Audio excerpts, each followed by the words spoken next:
મિથુન રાશિના લોકો, આગામી 10 દિવસ ધીરજ રાખો. 3 મોટા ગ્રહ પરિવર્તન તમારા જીવનમાં 3 વિચિત્ર ઘટનાઓ લાવશે. ઘણા સમયથી તમને તમારી મહેનતનું ફળ મળી રહ્યું ન હતું અને ખર્ચમાં અણધાર્યો વધારો થયો હતો.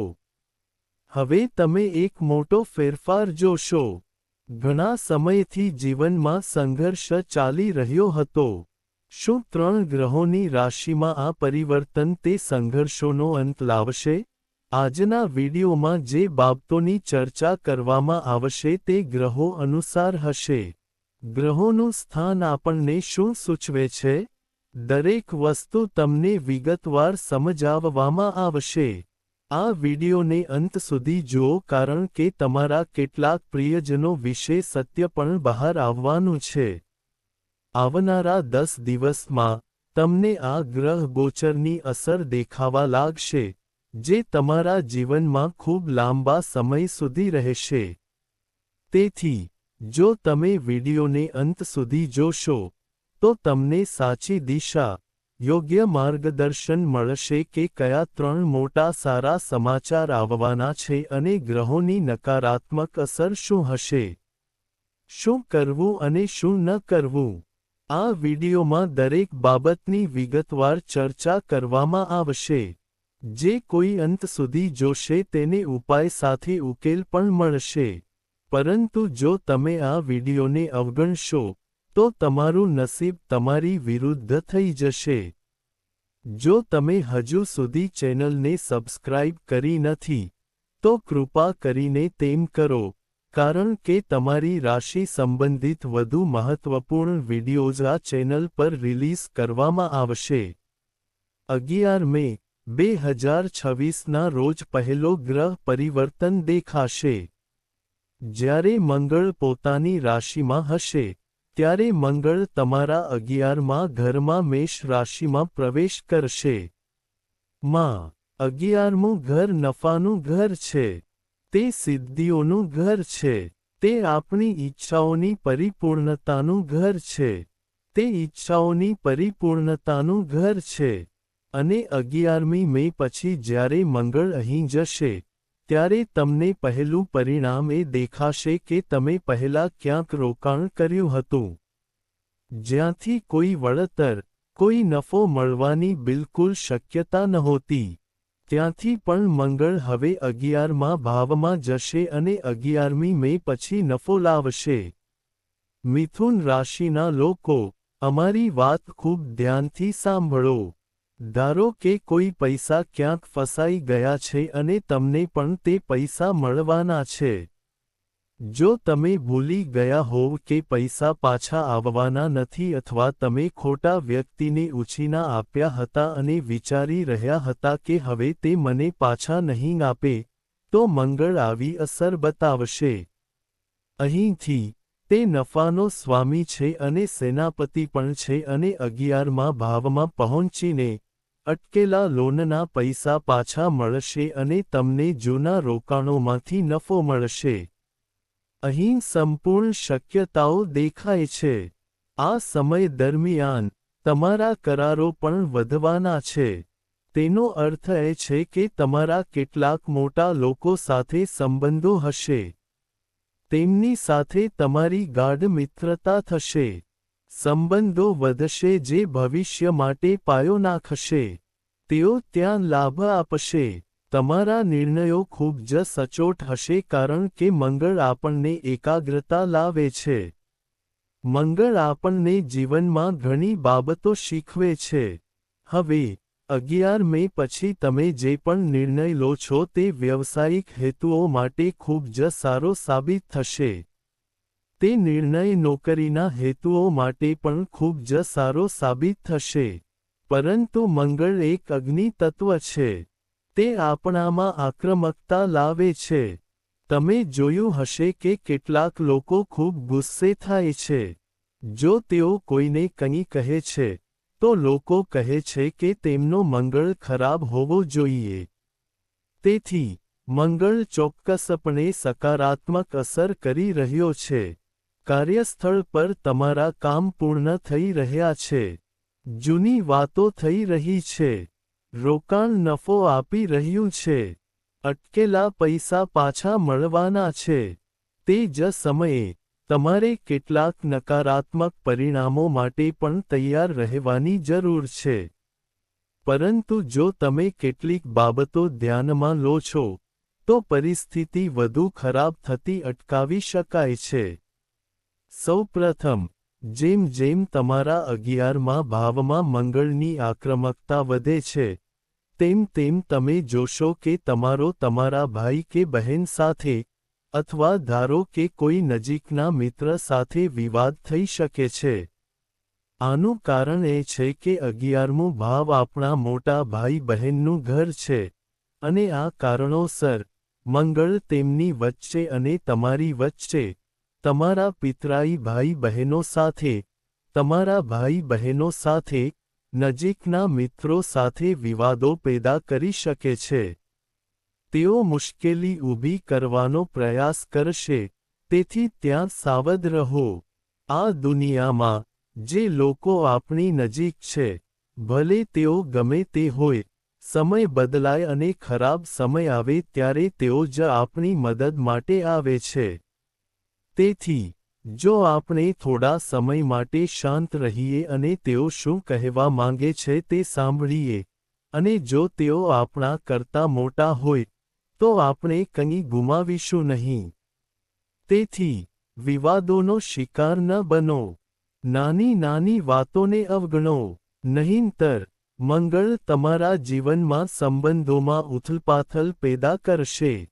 તમારે કોઈ શોર્ટકટ ન લેવો જોઈએ. ઉતાવળ નુકસાનકારક સાબિત થશે. તમે જે કંઈ મેળવશો તે લાંબા ગાળા માટે હશે. તે ખૂબ સુંદર હશે, પણ તમને ઉતાવળ હશે. જો તમે શોર્ટકટ્સમાં ફસાઈ જશો, તો મંગળ અહીંથી વસ્તુઓ બગાડવાનું શરૂ કરશે કારણ કે તે નફાના ઘરમાં છે. તે ઘણું બધું આપવા માંગે છે. પરંતુ તમારા ઈરાદા ખૂબ મહત્વના રહેશે. આ યાદ રાખો. બીજી મહત્વપૂર્ણ ગ્રહ સ્થિતિ જે બદલાવાની છે તે 14 મે, 2026ના રોજ છે. શુક્ર મિથુન રાશિમાં પ્રવેશ કરશે. હા, મિત્રો, શુક્ર પોતાની રાશિ મિથુનમાં પ્રવેશ કરશે અને ગુરુ સાથે હાજર રહેશે. ગુરુ પહેલાથી જ તમારા લગ્નમાં સ્થિત છે. હવે, 14 મેના રોજ, પછીથી, શુક્ર પણ તમારા લગ્નમાં, તમારી મિથુન રાશિમાં પ્રવેશ કરશે. આનો તમારા પર શું પ્રભાવ પડશે? શુક્ર તમારા લગ્નમાં પ્રવેશતાની સાથે જ, 14 મે પછી તે તમને આકર્ષક બનાવશે. તમે મોહક બનવાના છો. તમારી પાસે એક મોહક આકર્ષણ હશે. તમે પૈસા, લોકો અને સંબંધોને આકર્ષિત કરી શકશો. 14 મે પછી, મિથુન રાશિના લોકો, ધ્યાનથી સાંભળો. જો તમે કેમેરા ફેસિંગ છો, કેમેરા સંબંધિત નોકરી કરો છો, મીડિયા સંબંધિત નોકરી કરો છો, અથવા સોશિયલ મીડિયા પ્રભાવક છો, તો આ સમય છે. આ સમય લાભનો છે. શુક્ર તમને પુષ્કળ લાભ લાવશે. તે જ સમયે, તમારું ધ્યાન તમારા પર રહેશે. કારણ કે શુક્ર લગ્ન ભાવમાં સ્થિત છે. 14 મે પછી, તે તમારા પહેલા ભાવમાં, સ્વભાવમાં સ્થિત છે, તેથી તમે તમારી જાત પર ધ્યાન કેન્દ્રિત કરી શકશો. ઘણા સમયથી, તમે વિચલિત અનુભવતા હતા. તમે તમારા માટે સમય શોધી શકતા નહોતા. હવે, 14 મે પછી, તમારું સંપૂર્ણ ધ્યાન તમારા પર રહેશે. મારે કઈ વ્યૂહરચના બનાવવી જોઈએ? મારે કેવી રીતે કામ કરવું જોઈએ? મારે સંબંધો કેવી રીતે પસંદ કરવા જોઈએ? તમે દરેક વિગતો પર ખૂબ ધ્યાન આપશો. ઉપરાંત, એવી પણ શક્યતા છે કે તમારી જીવનશૈલી પર નોંધપાત્ર અસર પડશે. મારે કેવા કપડાં પહેરવા જોઈએ? મારે શું ખરીદવું જોઈએ? શુક્ર તમારા જીવનમાં આ બધા ફેરફારો લાવશે. તમે તમારી જાતને સારું અનુભવશો. તમે તમારા પર ધ્યાન કેન્દ્રિત કરી શકશો. કારણ કે શુક્ર પ્રેમ અને આકર્ષણનું પ્રતીક છે. તે તમને તમારી જાત સાથે જોડશે, જે તમને તમારા પોતાના મૂલ્યનો અહેસાસ કરવામાં મદદ કરશે. પરંતુ શુક્રની બે નકારાત્મક અસરો પણ અહીં દેખાશે. તમારા લગ્ન ભાવથી અમે શું કહી રહ્યા છીએ તે ધ્યાનથી સાંભળો. શુક્ર તમારામાં થોડી આળસ લાવી શકે છે. કદાચ તમારા માર્ગમાં કંઈક ઉપયોગી થશે. કાલે જોઈશું. પરમ દિવસે જોઈશું. તમને કામમાં વિલંબ કરવાની આદત પડી શકે છે, અથવા તમે મહત્વપૂર્ણ કાર્યો છોડીને મનોરંજન અથવા ગપસપ પર ધ્યાન કેન્દ્રિત કરી શકો છો. એકંદરે, તમે તમારો કિંમતી સમય બગાડવા માટે લલચાશો, પરંતુ આ સમયે કંઈક મોટું પ્રાપ્ત કરવાનો છે. સેનાપતિ મંગળ તમારા જીવનમાં તમારી સાથે છે. શુક્ર પણ તમને આકર્ષક બનાવી રહ્યો છે. તેથી, હવે સમય બગાડો નહીં. નકામી પ્રવૃત્તિઓમાં સમય બગાડો નહીં. તમારે અહીં અને ત્યાં વધુ સમય બગાડવો જોઈએ નહીં. તમારે તમારું સંપૂર્ણ ધ્યાન તમારા કામ પર આપવું જોઈએ. કારણ કે આ એક ધ્યેય માટેનો સમય છે. તમારે યોજના બનાવીને કામ કરવું પડશે. જો તમે ધ્યેયને ધ્યાનમાં રાખીને કામ કરશો, તો કોઈ પણ શક્તિ તમને લાભ પ્રાપ્ત કરવાથી રોકી શકશે નહીં. કારણ કે શુક્ર ક્યારેક તમને મીઠાઈઓ અને જંક ફૂડ તરફ ધકેલી શકે છે. તેથી તમારે પોતાને નિયંત્રિત કરવું પડશે. નહીં તો, વધુ પડતું વજન વધવાની શક્યતા છે. સ્વાસ્થ્ય સમસ્યાઓની શક્યતા હોઈ શકે છે. આ શુક્રનું પરિણામ છે. આ ભૂલશો નહીં. 15 મે, 2026ના રોજ છેલ્લું ગ્રહ પરિવર્તન થવાનું છે. જ્યારે સૂર્ય અને બુધ તમારા ખર્ચના ઘર એટલે કે 12મા ઘરમાં પહોંચશે, ત્યારે ઉચ્ચ સૂર્ય અને બુધ તમારા ઘરમાં હશે. તેઓ 12મા ભાવે પહોંચશે. તો 15 મે પછી પરિસ્થિતિ શું હશે? આજના વિડિયોને અંત સુધી જુઓ કારણ કે અમે તમને આગળ વધુ મહત્વપૂર્ણ અને મહત્વપૂર્ણ બાબતો જણાવવા જઈ રહ્યા છીએ. જો તમને અત્યાર સુધી વિડિયો પસંદ ન આવ્યો હોય, તો કૃપા કરીને તેને લાઇક કરો. તમારી એક લાઇક અમને ઘણી પ્રેરણા આપે છે.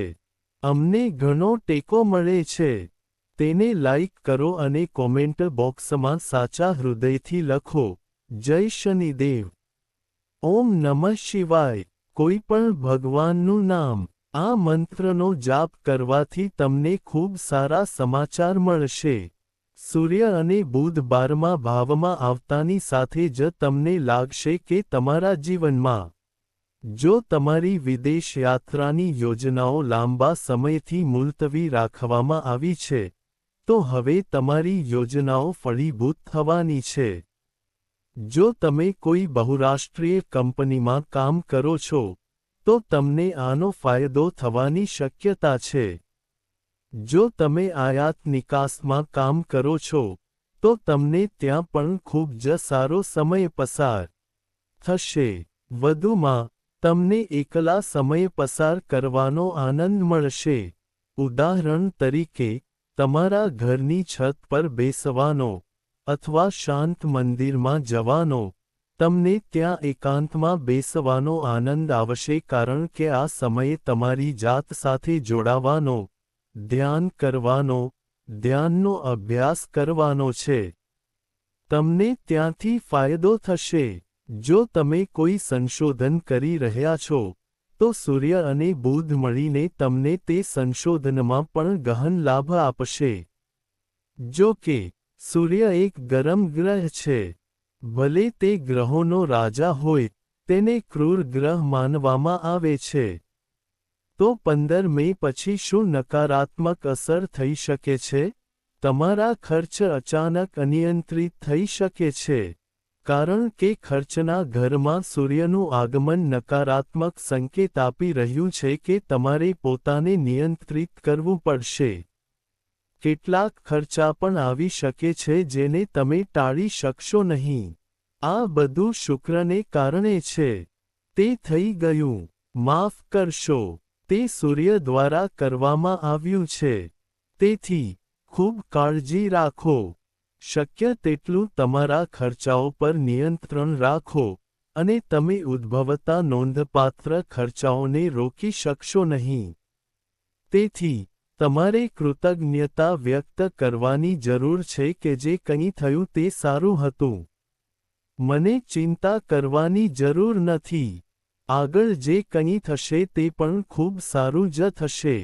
મને ખાતરી છે, તે જ સમયે, તમારી માનસિક સ્થિતિ થોડી તંગ હોઈ શકે છે. ઘણા સમયથી, તમે અનુભવી રહ્યા છો કે, મારી સાથે કોઈ નથી, કોઈ મારો સહારો નથી, એકલા. તમે ખૂબ ચિંતિત છો. કામનો બોજ પણ ભારે છે. બધું પૂરું થઈ ગયું છે. આના કારણે ઊંઘનો નોંધપાત્ર અભાવ થઈ રહ્યો છે. પણ ચિંતા કરશો નહીં.